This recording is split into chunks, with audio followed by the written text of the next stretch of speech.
Энэ өсвөр насны сургуулийн огтуд ингээд хөгүүдэд аюул тийм ирээцээргүйгээр гар хөл хүрэх цохих зодох ийм асуудал их байна. Энийг ингээд ээж аавууд минь огтуддаасаа хэлж агаарэ. Одоо бидний уламжлалт ойлголтод бол хөгүүдл танхаа сахилгагүй болохоор огтуддаа гар урчдаг гэсэн нэг ойлголт яваад байдаг шүү дээ. Тэгэхээр яг тэр ойлголтоор яваад энэ огтуд бол болно гэсэн юм бас яваад.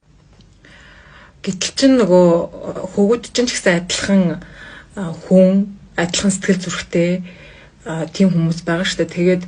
Тэгээ ингээ хөгүүдтэй ингээд эднэрийг яаж ч гэсэн яадын гэж ханцаар байгаа тэдрийг ингээ хатуу ширүүн болгож хайчаад яг үнэндээ ингээ том болоод амьдрал дээр гараад ирэхээр эрчүүд яг үнэндээ амьдралыг авч явж байгаа шүү дээ. Тэгэхээр бид нар ингээ бас хүүхдүүдээ ингээ бүр жоохон байхаас нь эхлүүлээд энийг ингээ одоо эрэгтэй ч гэсэн эмэгтэй ч гэсэн хүний хүндлэх хэвээр хөгүүд гэхээрээ л одоо цохол гар бол хүрээдэж бас тийм хүмүүс биш юмаа гэдгийг охтуудтай аягаас ойлгуулах хэрэгтэй байна.